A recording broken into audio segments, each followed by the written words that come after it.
Welcome to Smash Fiction, where we pit two or more fictional characters against each other in a battle of strength, or wits, or stick missiles, and see who would win. This week, Hawkeye versus Legolas versus Merida versus Robin Hood.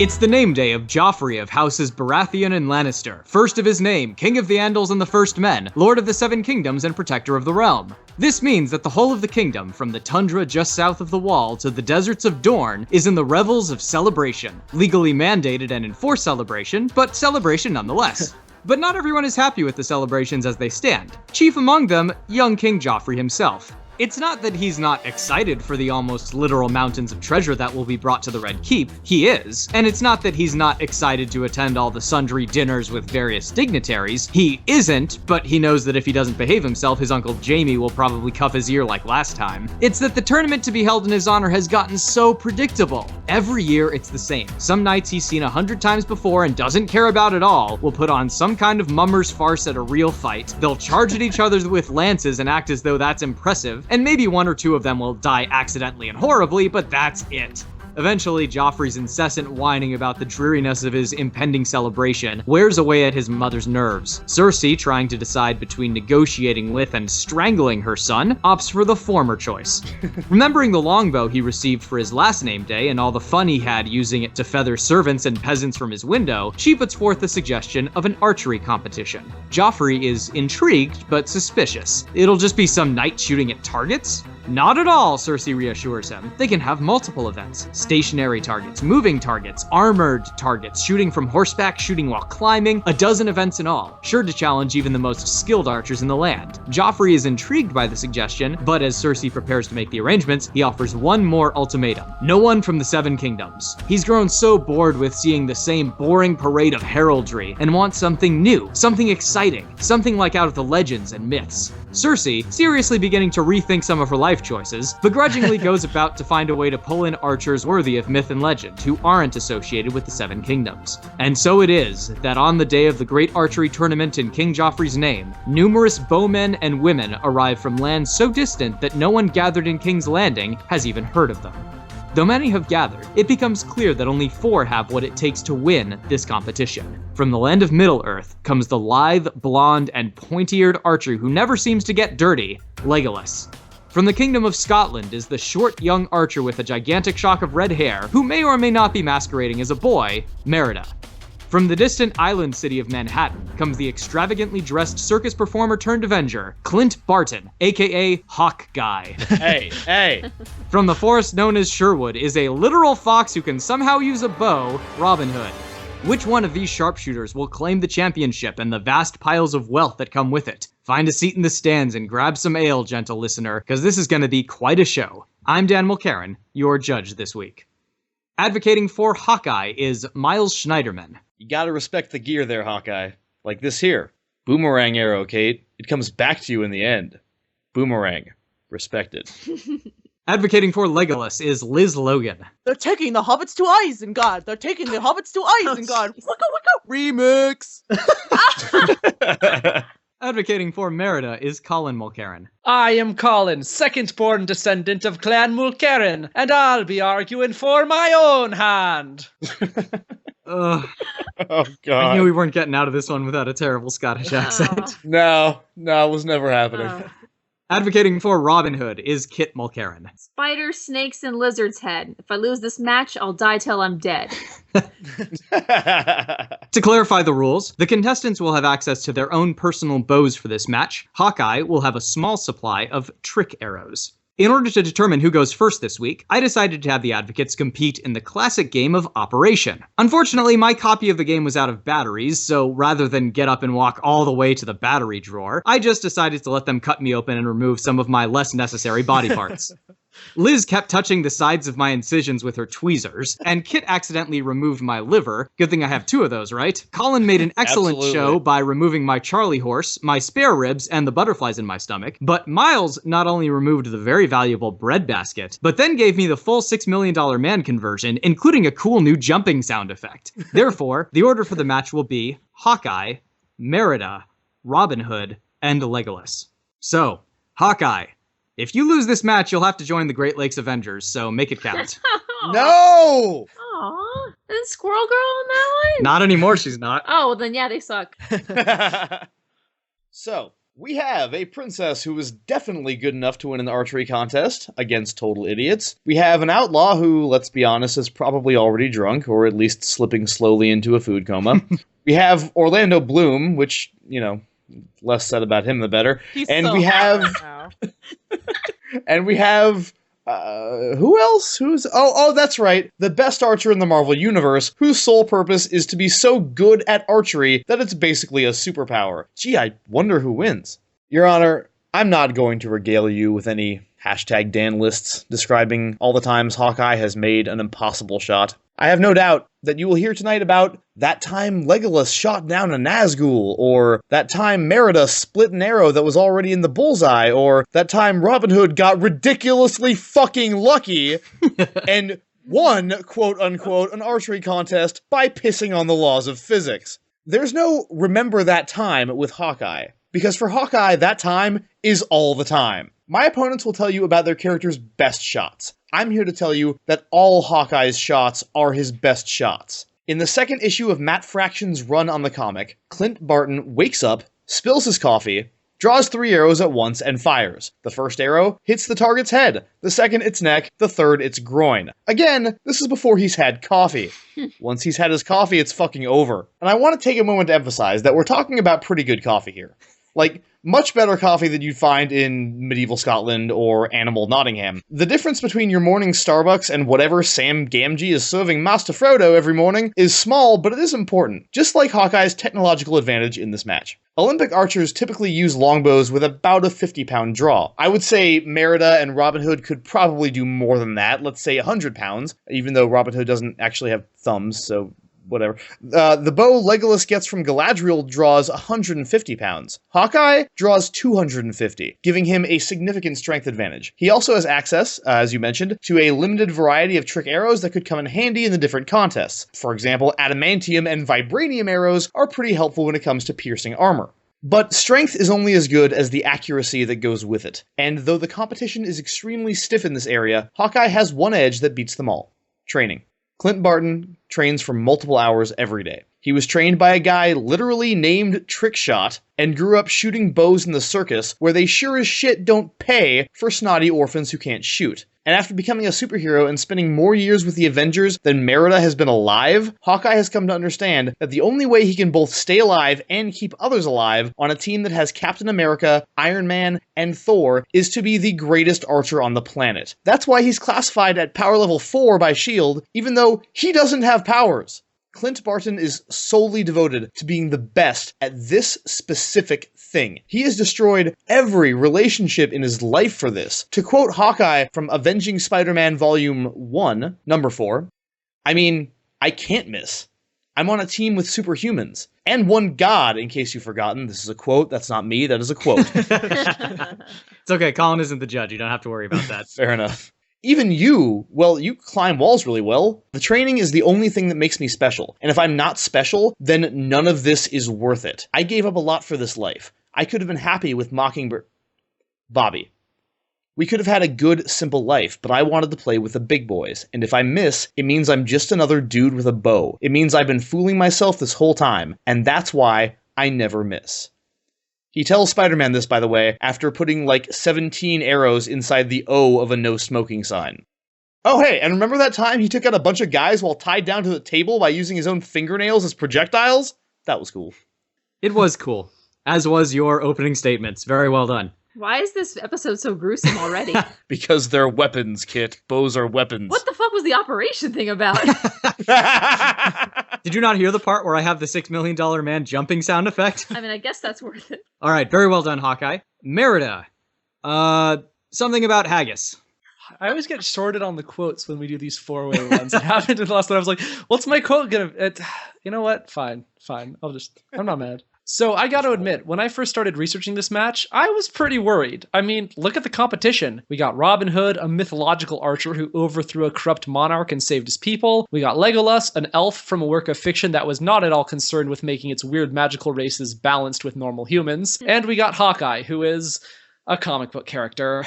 Enough said. And what did I have? I have a freaking Disney princess. But then I rewatched Brave, and I started to feel a whole lot better. Merida is a crazy good archer. She makes a lot of insane shots over the course of the film, and guess what? She never misses. Not once. This is because ever since she was old enough to hold a bow, her father, King Fergus, has been training her in how to use it. King Fergus, for the record, became a king not because his daddy was a king, but because of his martial prowess. It's briefly touched on in the film that all the clans in this area used to be enemies, but then they bonded together to repel a group of invaders, and then they put Fergus on the throne as their new king because he was the best warrior of them all. And that legendary warrior, yeah, that's the guy who trained Merida since she was a wee babby. Merida makes a ton of crazy shots with her bow throughout the movie. She deflects a swinging sword from hitting her mother by hitting that sword with an arrow mid-swing. She fires at 3 targets in an archery competition, much like the one she's engaged in today, and she gets 3 bullseyes, no problem, including one that splits the arrow of her previous competitor, replicating Robin Hood's most iconic archerial achievement without breaking a sweat. Is that a word? It is now. She fires at a bunch of wooden targets while riding on horseback, even while her horse is leaping midair over a big jump. Riding on a horse is such a non-event for Merida that not only can she shoot arrows while riding, she later sews a tapestry while riding her horse at a full gallop. When the demon bearer Mordu ambushes Merida, she quickly spins around and fires 2 shots at him before running away, one into his jugular and the other between his eyes. That's a 180 no-scope right there. The only reason Mordu isn't killed is because he's a freaking magic demon bear that can't be harmed by arrows. Merida's main weakness in this competition, relative to some of the other competitors, is simply that we don't get to see much of her doing archery relative to some of the other competitors. She's only been in one 93-minute movie that spends most of its time dedicated to her relationship with her mother. But what we do get to see of Merida's archery is that it is consistently perfect. Every shot finds its mark every time. Okay, so that puts Merida basically on the same level as the other competitors in this competition. Everyone in this competition has a perfect shot, so it's a tie, right? Wrong. Merida has something else going on for her that no other competitor does. Her number one passion in life is archery. You'd think that'd be true of everyone here, but actually it's not. Robin Hood wants to save the people of Nottingham from the tyranny of Prince John. Legolas wants to help protect the good people of Middle-earth and destroy the One Ring. Hawkeye wants to fight crime and save the world. All of these other competitors use archery as a tool to accomplish some other goal. All of these other characters have to practice their archery. Merida doesn't have to practice her archery, she gets to practice her archery. Merida is the only character here for whom true mastery over her bow is the end goal in and of itself. On her days off, when she doesn't have to do anything, she rides her horse out into the woods and practices shooting at targets. And on the days when she has other important things to do, like learn how to be a good ruler, she sneaks away from those duties and just practices her archery instead. Merida, I'd argue, is a nerd. An archery nerd, and the only true obsessive archery nerd in this competition. For all the other competitors in this match, this competition will be a footnote in their lives. They're going to go on from here and go save the world or something, and they'll probably forget about this day. But Merida will put more of her focus and determination and heart into winning this competition than any other competitor. She has more to prove than anyone else here. More to gain from winning and more to lose from losing. She'll be treating this competition like it's the most important thing in the world. Because to her, it is. Everyone looks at Legolas and Hawkeye and Robin Hood and they see archers. They look at Merida and they see a princess. None of the other competitors in this match have anything to prove. They're old and established and complacent. I made the same mistake that everyone did when I first looked at Merida. I underestimated her. All I saw was an ordinary princess. But by the time I finished watching Brave, Merida proved to me that there was nothing ordinary about her. And by the end of this competition, she'll prove the same thing to everyone assembled here. All the other competitors may forget about this day, as I said, when they go back to saving the world and fighting for truth and justice, but they'll always remember that feisty little red-haired prodigy that came out of nowhere and totally kicked their asses. All right, a strong showing from Merida. Robin Hood outfoxed the competition. See, she gets a good one. It's not fair. I said something about haggis. You literally said something about haggis. Correct. That is not... So what's the big deal? Also, I would argue that the Robin Hood thing was not good, and it was a terrible pun that I couldn't come up with anything better for. Oh, it's great. Foxes. Sure. They just win. Well, that remains to be seen. How about Here we Robin go. Hood? They What does just the fox win. say? It's going to be all of Kit's argument. He's a fox. The end. You know, there's been a heap of legends and tall tales about Robin Hood. All different, too. Well, we folks at Smash Fiction have our own version. It's the story of what really happened in Westeros. Should I sing it? Robin Hood and Little John. No, I'm not. I'm not. Robin Hood and Littlefinger riding through Oh, the no! town. Oh, no! Robin Hood and Little John get wind of an archery tournament being held by the corrupt king of a far-off land. Well, how could the greatest archer and champion of the poor pass up an opportunity to win such an easy competition, and perhaps steal from a tyrannical little asshole, too? Robin and John dress in their finest human disguises and make their way to Westeros, inexplicably fooling everyone along the way, and eventually arrive in time to register and take part in the tournament. With some time before the contest, the charming rogue decides to size up the competition by talking to everyone who's signed up to compete, and quickly determines who here is actually of any merit. The first, a man with long, platinum blonde hair who has attracted the attention of several women, and though he regards them cheerfully, seems more interested in exchanging wit and stories of valor. Second is a man with short blonde hair who seems very interested in gathering some of those very same women's attention and is attempting to chat up some of those whom have given up on catching Legolas's eye. And lastly, a ways away from all of that nonsense, a woman with thick curls of orange even brighter than Robin Hood's fur is speaking to her Clydesdale horse as she brushes it. Once the tournament begins, these four most skilled contestants leave all the other opponents in the figurative dust. Now, Robin Hood is such a legend that this humble bard needn't give example of his skill, but for the sake of this podcast, I shall.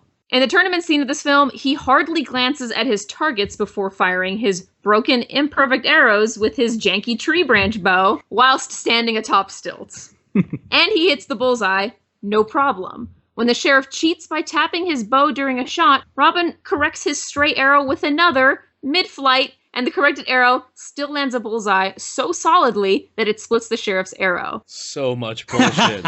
So much bullshit. Deal with it! His skill with archery has surpassed all levels of reason, logic, and physics. He purposefully and precisely launched an arrow with his fingertips alone through Little John's hat. He is one with any arrow, any bow. He's both athletic and acrobatic enough to save Maid Marian from the wolf guards by swinging on a rope, holding himself up with one hand, and scooping her up with his free arm. He holds up the weight of two people on an unknotted rope with one hand. He's got to be swole under that fur.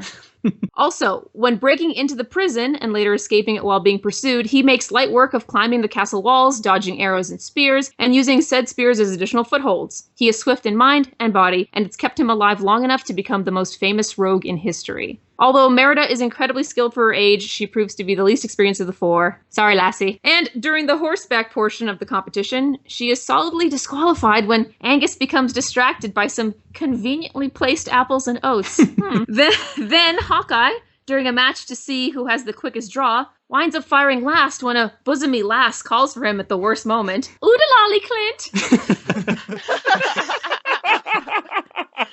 And finally, Legolas will end up disqualified when a terrified voice in the distance screams, Balrog! And the elf takes pause at the thought of a creature so terrifying that he once left old Gandalf to fight it alone. That's cold. Though all the contestants today are great rangers, only one of them is also the greatest rogue. Multi-class for the win. Oh my god. Drink! I'm seeing a lot of bullseyes so far. So that brings us to Legolas. What do your elf eyes see? So let's just Legolas, start. what does your elf mouth say? Let's just Legolas, start. what does your elf mouth suck? Oh. Dude, and the worst part is when I was writing this, I realized I did make a lot of dirty. Oh, just wait. Oh, good. So I'm so let me just start my argument with how I always love to start things by describing physical appearances. Long no. flowing locks of platinum blonde hair. Amazing. Scratch your head and think, did he just say that? One-liners. A face as smooth as a baby's butt. Of course I'm talking about Legolas. But I haven't even touched on his greatest ability yet. His immense skill as an archer. When you put a bow and some arrows in Legolas's hands, he swings, jumps, and rolls into epic action. So not only is he a great archer, but I also want to touch on his competent outdoorsman skills.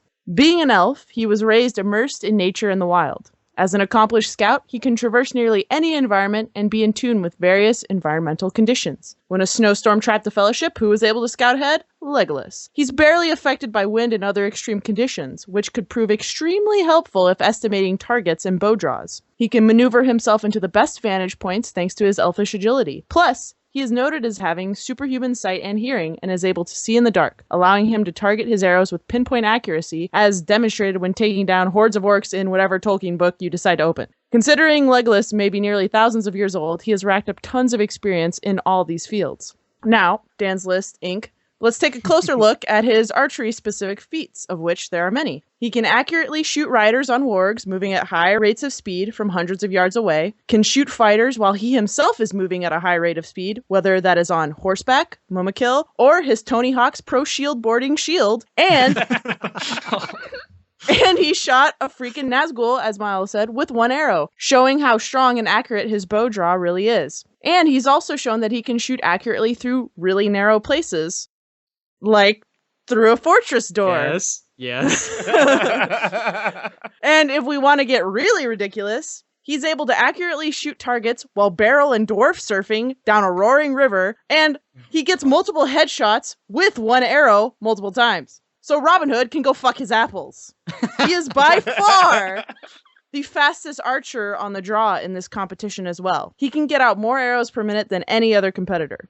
Not to mention, for this entire competition, Legolas is Mr. Personality. Super loyal, easygoing, absolutely hilarious, and used to being in the spotlight since he's an elven prince, Legolas will love being at this archery contest. Thanks to being an elf, he's super calm under immense pressure, like, when he was tasked with saving all of Middle-earth. A small archery contest isn't going to be a blip on his worry radar, and he'll be shaking hands having an absolute ball being his cheery elf self with all the spectators. Plus, while he's a nice, outgoing dude, at the end of the day, Legolas knows how to get down to business. He's an efficient bowman that can incorporate style without sacrificing performance, unlike Hawkeye. Please tell me one time where Legolas ever misses a shot. Sorry, that doesn't compute. Legolas isn't just good at archery. He's the undisputed master of his own form of it, otherwise known as archer.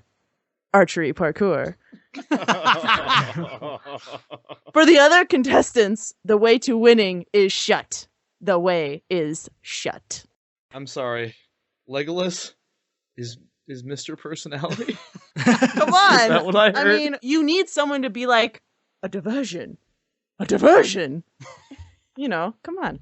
He's got Well, we're still in the early rounds of this tournament, but everyone has already proven their skill beyond a doubt, and the audience is clearly ready for more. So let's move on to rebuttals. Being as this is a multi-character pile-on, we are going to start with Hawkeye. Everyone will get to make one statement about Hawkeye, and Hawkeye will be able to respond to each, and then we will move on as such through each of the competitors. So, swiveling the spotlight over to Hawkeye, take your shots, archers.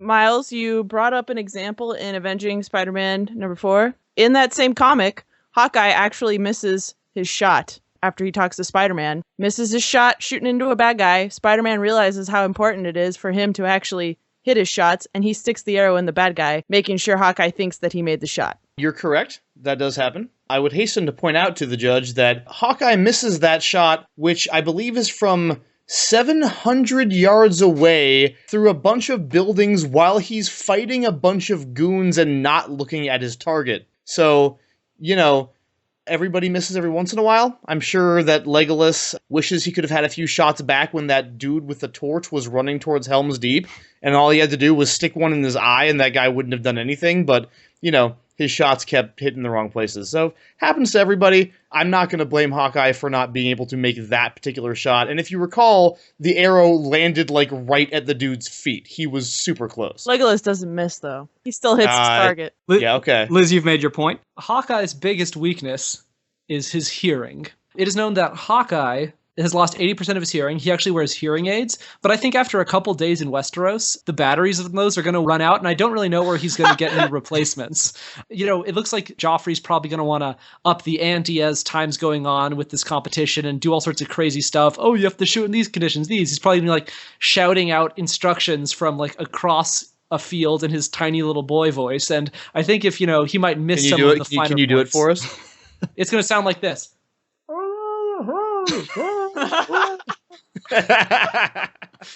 Yeah, he does have the deafness issue going on. I guess you could make the argument that he won't hear the instructions, even though, we're at a tournament and they're being shouted really loudly, and there's other people whose whole jobs it is to shout it again closer to the archers. Nobody's invented megaphones yet. People get beheaded in Westeros for not following directions, too. I don't think his slightly deficient hearing is going to hurt him that much in an archery contest, Colin. Sorry. Don't think it's happening. Hawkeye's a really good archer. It's too bad that Robin Hood's better. Okay. Well, we'll get to that. Can I say more about Hawkeye? Nope, that's it for the Hawkeye round. Kate, you're letting the team down. All right. They're good. So we are. Also, yes, I should say, I'm sorry. I forgot to mention this. I just it was in my notes and I just saw it again. Yeah, he was hearing impaired until the Onslaught saga, when Franklin Richards recreated reality and created a Hawkeye that he knew, and the Hawkeye he knew was not deaf, or he didn't know Hawkeye was deaf. Either way, when Hawkeye came back from the Onslaught saga, he was no longer hearing impaired. I believe he's currently, though, right? I was pretty sure that he currently was in the comic, but I could be wrong. The right honorable judge in all of his continuity nerdery will note that due to events in Matt Fraction's Hawkeye is currently mostly deaf. Was that the arrows getting jammed in his ears? Yes, it was. Oh, well, it all depends. It all depends on which, where we're taking it from, but fair enough. Yes. But good job bringing up Franklin Richards, which is to the Marvel Universe what bringing up gods is to Smash Fiction. It's just, you can do anything as soon as you call Franklin Richards on it. So we are swinging the target now over to Merida. I just disagree that Mor'du was immune to the arrow damage, because I think you were trying to make that point to say that Merida's arrows are strong, but Mor'du didn't take the damage because he's like a demon bear. I mean, he has scars, so he can clearly take damage, and the witch only mentioned that he asked for the strength of 10 men. I think he's just a really hardy bear. I think in so whatever go Mor'du! Yay! Mor'du's not in this competition. I think that whatever system not as they far were as you using guys know. Whatever system they were using to run Brave, obviously strength and invulnerability are like derived from the same stat. So when he upped one, he got the other as well. Yes, he has a bunch of like axes and swords sticking out of his body from like other warriors who have killed him. So like, I don't think anyone's arrows would have done anything to him. Like, the only thing that actually ever hurts him is when like a giant stone monolith falls on him. That's like thousands and thousands of pounds and just crushes him. Apart from that, no blow that he suffers in the movie from anyone hurts him. So see, I mean, if Merida was any good, she would have popped him in both eyes and then he couldn't see, right? Like Robin Hood would have. I'm just putting that out there. Merida is super impulsive and she's really impatient. And if the competition involves anything other than like walking at a slow, comfortable, calm pace while shooting, 3 arrows she shoots? I don't know how much of a chance she has. And plus, when she was shooting, she took forever before she loosed her arrows. Whereas Legolas, if you remember, when all the wargs were coming down the hill, he literally goes, pull out a quiver, knock, pull, psh, and it's just super fast, super smooth. She has to like stand there and focus and be all dramatic and shit, and it's not gonna work. Okay, one reason that it looked like it took so long was because there was slow motion going on in that, I will point out. Until she actually let go of the arrow. Thank you. Well, the other thing was, you're right, she did take her time because that was a very important shot. She wanted to make sure she would get it correctly. When she doesn't have as much time, she doesn't take as much time to prepare, but she knew she had no reason to rush. So she took all of the time that she needed because she took the competition very seriously, because being seen as a good archer is very important to her. Even when she was competing against a bunch of goobers, like the ones in that competition, she was not cocky. She didn't fire off her arrows quickly. I think that's a strength. We see that she can shoot them out quickly later, like when her dad raises up a sword and tries to hit her mom, and in a second she pulls up an arrow and shoots the sword away from him. In terms of her not being able to do other things, I mentioned she shoots from horseback all the time. She scales a sheer cliff face in a dress. It's called the Crone's Tooth, and she scales it to drink from the Firefalls, something that her father, King Fergus, says that only the like ancient old kings were brave enough to do, and that like since then no one has been brave enough to scale this thing, and she just does it on her day off for fun. So she is incredibly physically fit and adaptable, and I'd like to see anyone else here climb a sheer rock face in a dress. I bet Hawkeye Legolas could do could it. definitely do it. No, I literally mean I would like to see regularly. that. I actively want to see that happen. Order! Oh, yeah. Order in the court! All right, so, Miles, any points to make about Merida?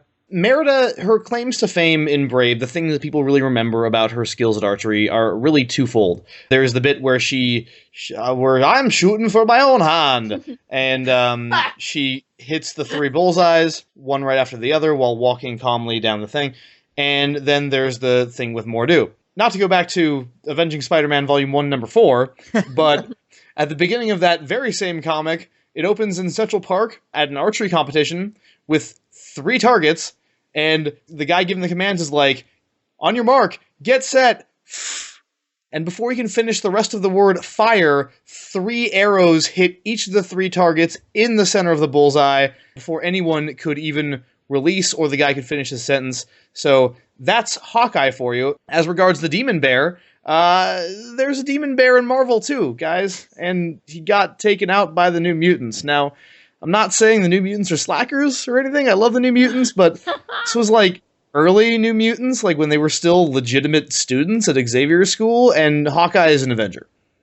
Okay, so other people have fought demon bears, is your point? I mean, okay, in terms Other of people have beaten demon bears, and Hawkeye is better than them. Okay, all right, wonderful. Well, Hawkeye would probably kill the demon bear using, like, an exploding arrow or something, which would be lovely if we were fighting demon bears, but we're fighting little wooden targets, and all you have to do is hit them. Her accuracy is all that matters for this. She doesn't need to be able to penetrate that deeply, and we see that she is able to because... Whoa, phrasing. No, I'm aware, because we see when she fires her arrows into the targets, when they're all lined up, her arrows do go a lot deeper into the target than the Goober's arrows, who like barely penetrate at all, and hers like go all the way down to like the feathers. I just want that clarified. One of them does. One of them. Yeah. The last one. That's the one where she does the little thing for. Yes, that's the one where she takes 10 minutes to set up the shot. Yes.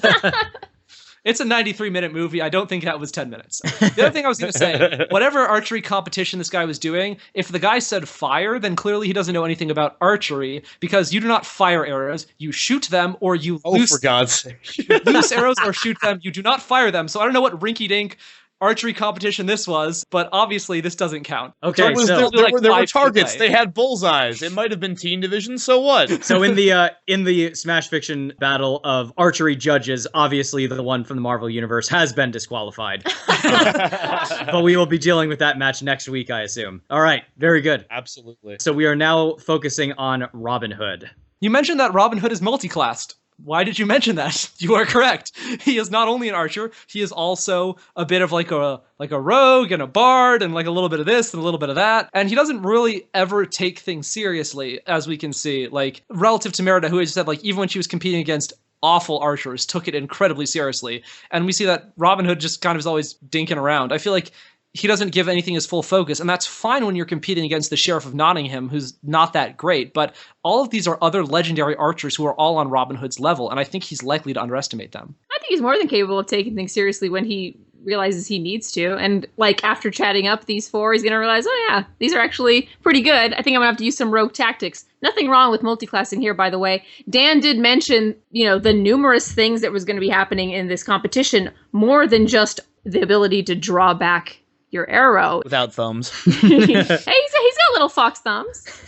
Don't worry. I decided to talk about the rogue thing because it is his own little special arrow in his little figurative arsenal. And he's got it, and he's going to use it, so watch your backs. Hey, Hawkeye used to be a criminal. Don't forget it. He's sneaky, too. Legolas is a friggin' elf. He knows nature. He knows foxes are tricky. He's gonna have his eyes on Robin Hood. That's racist. Are you saying so he's a racist. fucking fox racist? Have you seen Did we learn Zootopia? nothing from Zootopia? He's clearly racist against dwarves, so I wouldn't put it past him.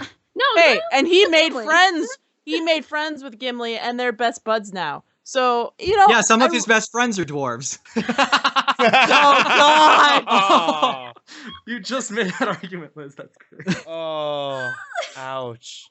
I'm sorry, Liz. Continue. Anyways, his biggest accomplishment in that movie was how he was able to redirect an arrow midair with another arrow and get a bullseye.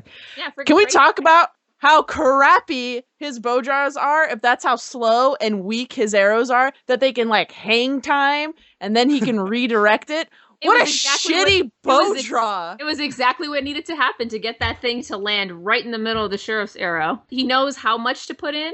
But the thing was, natural. is you're talking about how he's an excellent rogue and thief and whatever, and how he can, He is pull all sorts of tricks. Well, excuse me, but someone knocked him right in between his legs, and he wasn't going to plan for that. He didn't even hear someone sneaking up behind him to knock him in the balls. I don't know how he's going to be. Well, he didn't want to. He didn't want to like give it away too much. A little knock in the legs is nothing, and then he got to like extra show off by correcting his arrow. All right, no, Liz. I don't think that's how it went, but okay. Liz, you've made a good point. Miles, anything to say? Just to expand on that good point a little bit. It was so that was one. The judge shot. said it was a good point. Let the record show. It wasn't a sharp point. Well, wait, no, because I said it. It is a sharp point. Now I don't seem like a sharp person. I'm stupid. Okay. Continue on. The truth comes out Because I was thinking like, oh, it wasn't sharp because his arrow didn't penetrate the other arrow, and I have my shovel and I'm digging a hole. No. Keep trying to correct yourself, Liz. I'm curious to see where you'll end up. No, dig up. Is China down there somewhere? I already said I wasn't the sharpest tool. That was one shot that he made. It was a crazy fucking shot. It makes no sense. As Liz said, the first one must have been traveling super slow for it to work, but it still couldn't work. And he's never seen repeating it, and really the tournament is kind of his only big archery moment in the movie. So my theory about why that shot actually worked that time is because remember what Robin Hood was competing for in that tournament?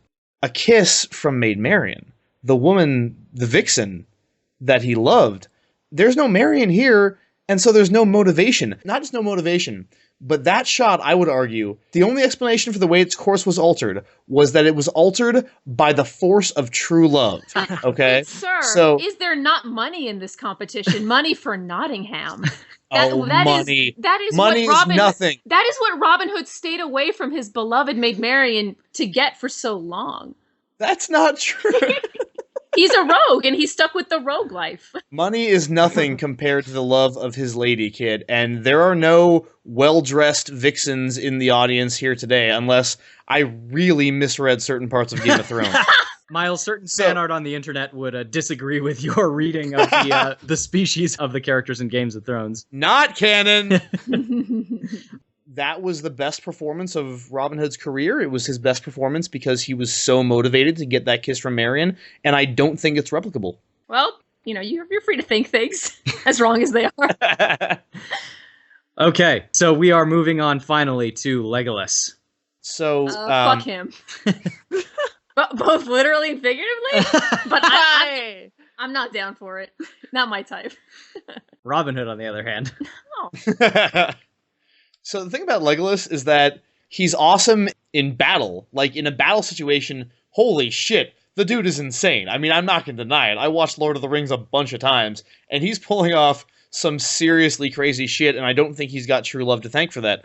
But he doesn't really have experience in, like, this kind of target practice competition type thing. And I know that the other one seems harder, but it's a whole different environment, and anyone who does tourney fighting or tourney contests of any kind will tell you, I'm sure if they've done both, that tourney competition is a whole different animal than actually being in battle. The only time Legolas engages in a contest, even remotely similar to this one, is when he has the orc-killing battle with Gimli, and he loses 43-42.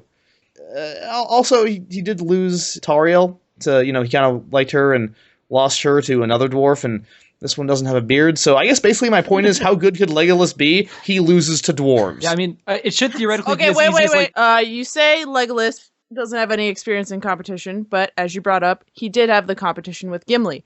Gimli was not using a bow. Legolas was. All Gimli has to do is walk up to someone and hit him with the axe. Legolas has to knock his arrow, loose it, and that was under a high, intense pressure situation. And think about how each of those arrows had to be pinpoint accurate, so one arrow equaled one kill, and how fast they need to be going to actually kill an orc. That's some pretty impressive bowmanship. And again, Gimli was not using a bow, Legolas was. So he did pretty darn well in this competition, considering all the extra steps a bowman has to take. But you're simultaneously arguing that he's really fast at doing it and really accurate. So why was it so hard? Like, he should have been able to defeat someone who was doing melee, who has to, like, get up to people and then probably swing several times. Remember, two of these people, though, they're like some of the greatest fighters. Gimli's one of the greatest fighters here, too. But greatest melee fighter. Sorry, Melee. I don't But it's think, the were, truth. were these guys chosen because they were the greatest fighters? I kind of just thought they were the ones that showed up and volunteered. So Legolas, we see throughout the entire course of Lord of the Rings that everyone gets really, really dirty all the time, except Legolas, who is impeccably clean at all times, which leads me to believe that Legolas must be incredibly vain to be like bathing and combing his hair and stuff all the time. Like, I think he's got I'm some sorry, wet like naps on him. He's got wet naps at all times. given like the Middle Ages technology, I've had the pleasure of cohabitating with Kit from time to time over holidays. She has incredibly long hair, and let me tell you, it takes her a really long time to get ready in the morning. So Yeah, and I have to do my hair in the morning, so what's that about? so, but like anytime that Kit like undoes her like braid and combs out her really long hair, it's like a whole ordeal. So like, how much time does he have to practice his archery if he looks that pretty? Is all I'm saying. So, considering all the other elves in Middle Earth look the same way, you're being racist. You're calling the whole race vain and evil. So, yeah. I mean, there's Hey, just some of my best Pull friends are that elves. card. And you know what? They go into battle all the time. They're the stewards of the Undying Lands. They're busy. They're doing shit. So you can't use that. Sorry. why did the race of elves eventually die out in favor of man? It's because they're too busy making themselves look pretty all the time. Okay, well, by the power vested in me by Smash Fiction continuity, I hereby declare it canon that one of the arrows in Hawkeye's quiver is a wet nap arrow. So keep that in mind moving forward. I hate to interrupt the proceedings, but it looks like there's some dark storm clouds rolling in, so we may have to cancel the tournament. Just kidding. This isn't baseball. We'll play in the rain and call it the lightning round. Yay! Shoot into the sky like Katniss. Then we shall fight in the shade. Oh wait, Yes. wrong one. Arrows will blot out the sun. Dude, you know that Legolas is looking at this and going, like, making all those, like, whacked-ass little superstitious predictions? The lightning round. Clearly, an Urukai has raised 1 foot onto a stump today. No. one cares. Before the lightning would happen, he's like, I hear something. That's thunder. There must be lightning. Thank you, Captain Obvious. Weather has been spilled this night. How did Cersei manage to find all these very different archers and bring them in for her son's name day tournament? As it happens, a strange wondering otherworldly traveler happened to appear in the middle of King's Landing one day. This traveler was taken to the dungeon, but was found to be carrying a strange sorceress device. A device the traveler referred to as a dimensional displacement capacitor, or DDC. Oh god. Oh god, what is happening? Some examination and experimentation revealed that the device's purpose was to travel to other dimensions, other worlds. Cersei set some of her best scouts and diplomats out on a journey across worlds, seeking out the greatest archers of the multiverse. Hawkeye, Legolas, Merida, and Robin Hood were all intrigued by the opportunity to travel to other worlds and accumulate fame and wealth, and agreed to return to Westeros for the tournament. However, since they've been there, they've been hearing word that Joffrey is very pleased with all of their performances. A little too pleased. Rumor has it that the Boy King plans on throwing all 4 of the archers into the dungeon, ensuring that they'll remain in King's Landing forever.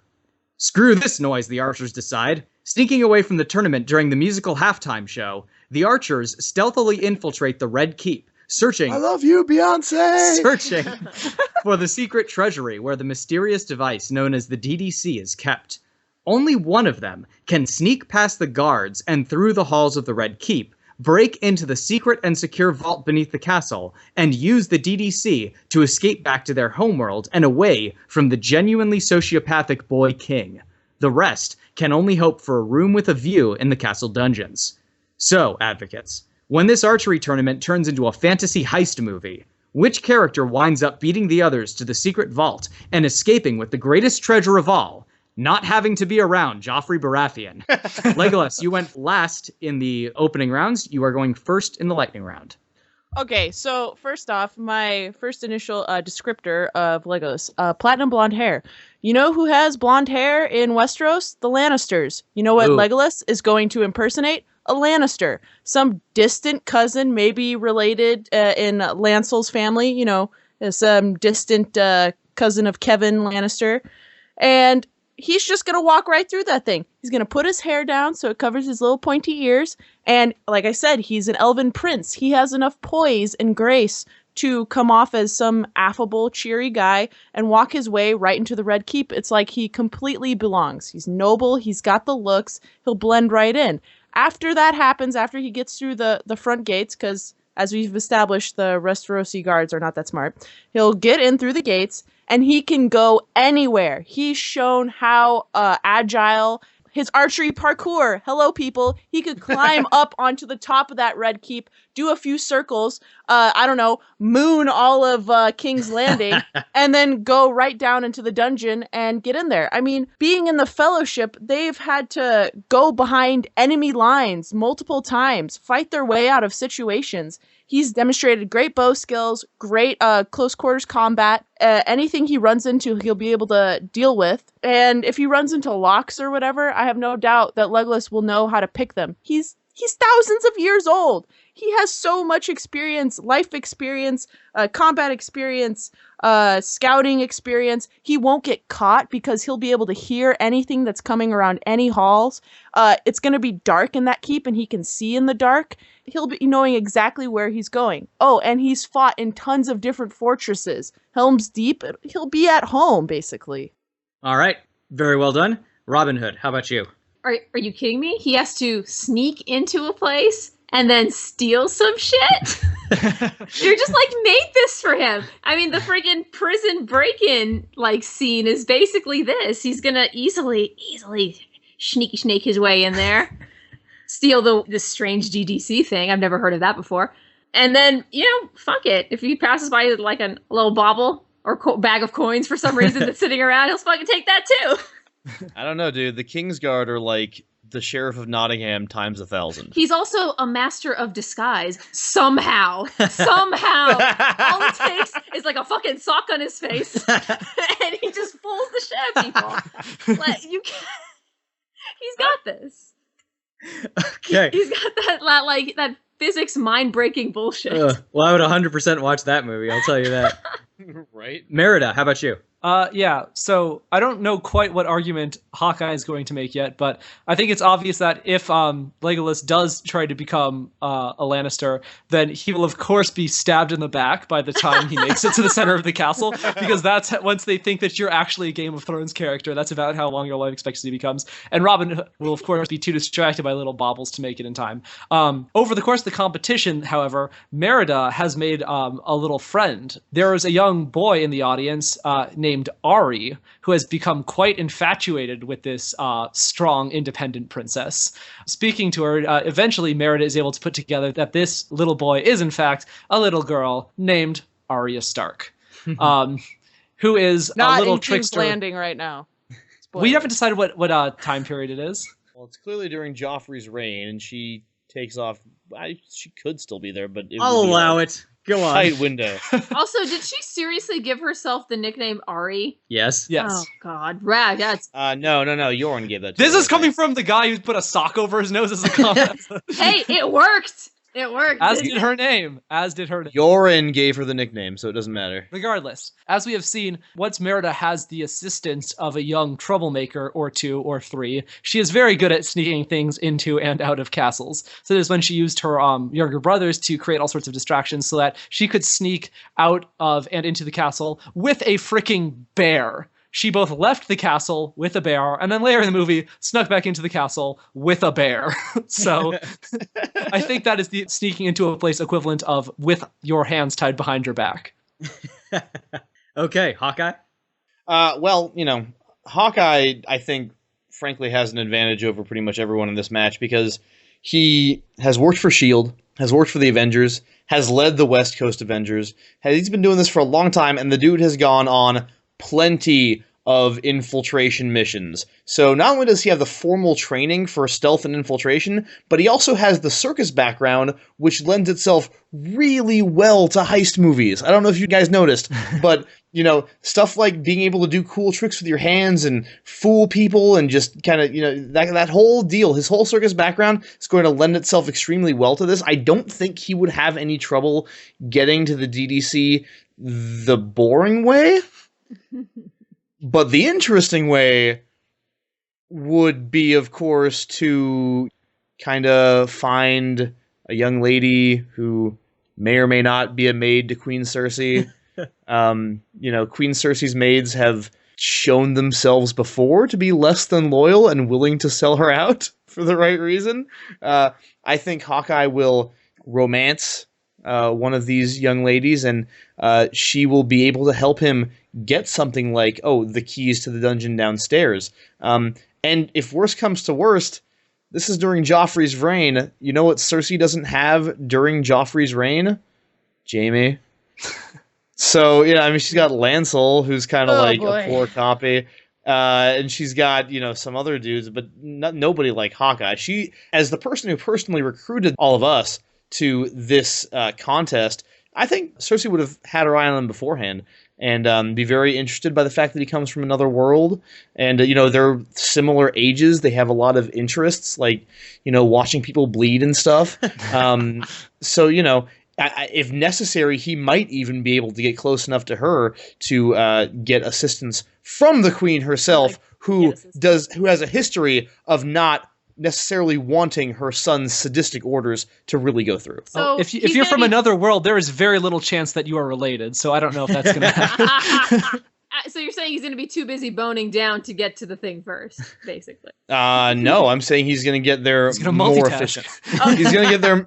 He's going to get there more efficiently, and she does have sex with people not in her family on a few occasions. High risk maneuver from Hawkeye. I like it. Well, we've seen some truly exceptional demonstrations of skill here today.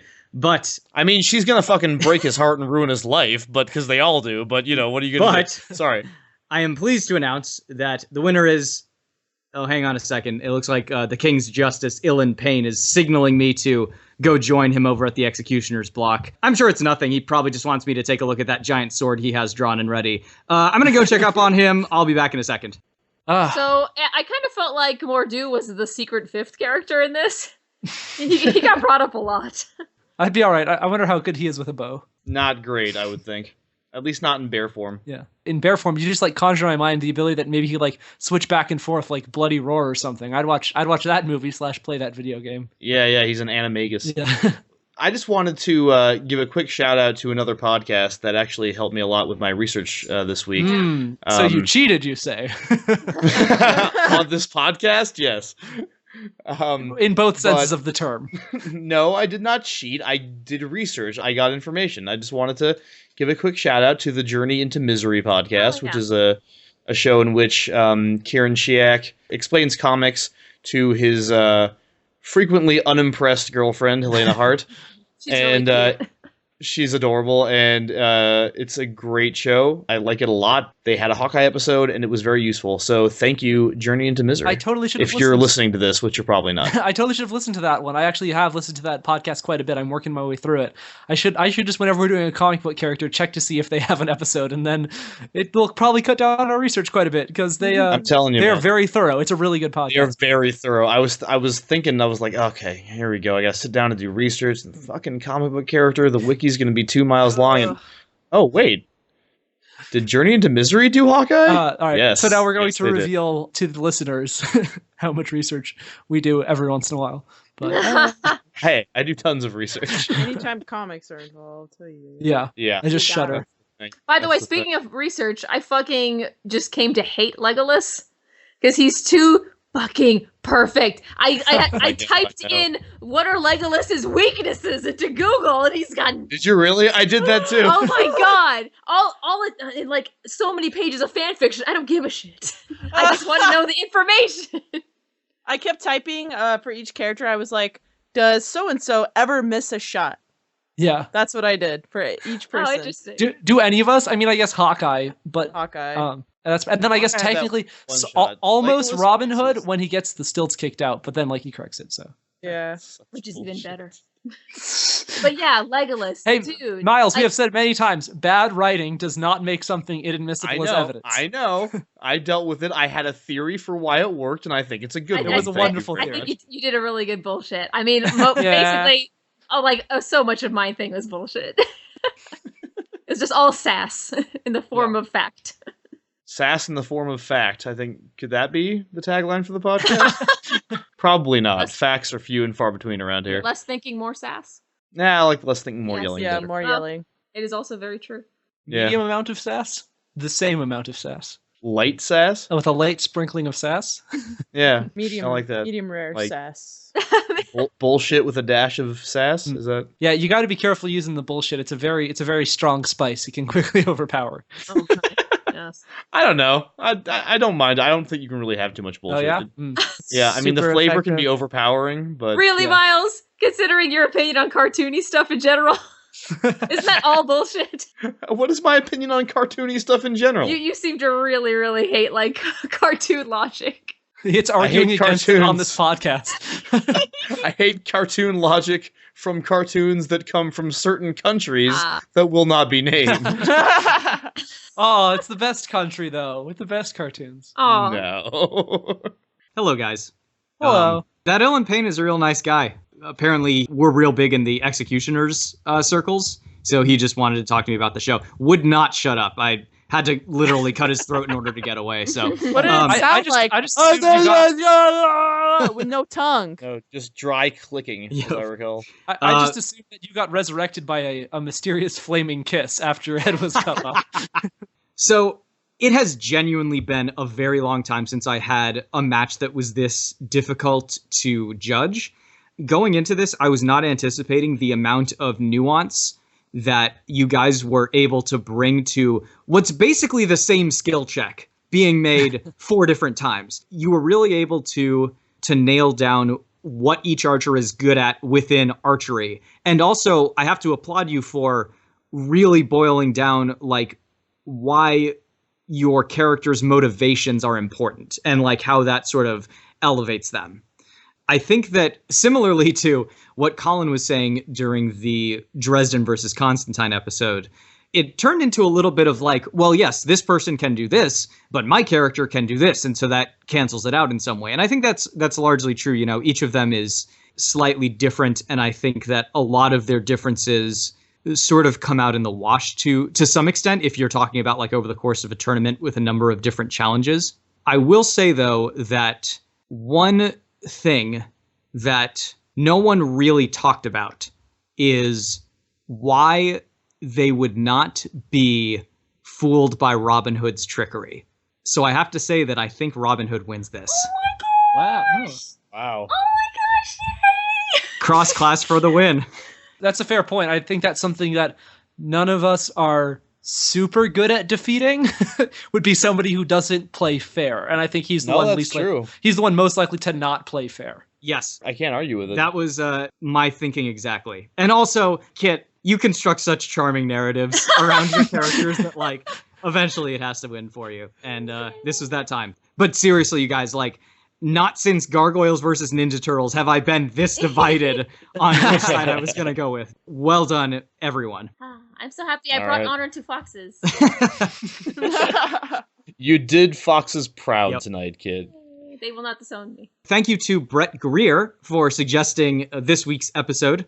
Again, this was another one that as soon as we heard it, we knew we had to do it. And I think it was very fun to do. Thank you so much to the people who follow us on Tumblr. We got a few reblogs for the Dresden Constantine episode. Thank you so much. Specifically to Unseelia Chords, Darkthold, and Audio and Anglophile. Thank you so much. I'm not Super surprised that a Tumblr profile called Unseelia Chords reblogged a Dresden thing. appreciated. Yay, Dresden. I also wanted to mention that friend of the show and former 2-time guest host Megan Bob has told me that, so she's a teacher and apparently she needs to teach her students debate at some point. And she was saying that she's begun to use our podcast and our format in her class as a way of teaching the students how to debate without like using topics which are sort of hot button issues. So like, you know, instead of talking about like abortion or gun control, Oh, that's she's so doing- smart. she's doing like Deadpool versus Wolverine. And Oh my god. So, what have we done? I think that's super cool.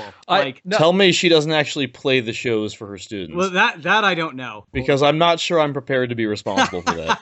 I always Well, I hoped just- that I would corrupt the minds of young people someday. Glad to I know just that it's think starting. I just think it's great. Me too, but not like this. We need to put Not out like this. a $500 textbook now. How to Right? debate. Smash And- fiction style. New I- editions. Hey, that's each how we're year. gonna make money off this. There I- you I think go. I think it's great that someone much smarter than us is taking our stupid idea and actually making something good out of it. So I'm all for I that. agree. Indeed. You go, Megan Bob. Yes, very well done. And thank you for listening to this episode. Please join us again next week when our match will be Waldo versus Carmen Sandiego.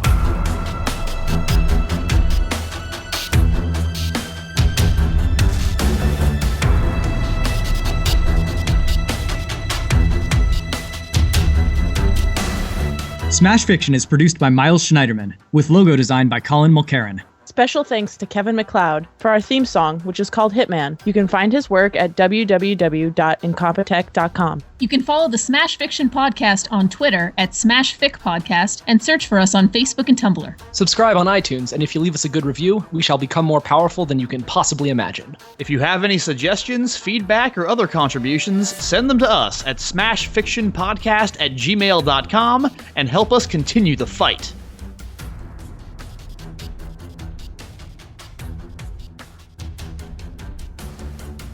It's not that he's not excited for the almost literal mountains of treasure that will be brought to him. It's not that Hey, he's Dan not. made a mistake. Yay! Dan made a mistake. Dan made a mistake. Everybody laugh And at there was Dan, much laugh at reduction. Dan, laugh at Dan. Keep digging holes for yourself, you guys. This will be don't forget remembered who's as the judge. day that Dan stumbled over his words and not me. The night is young.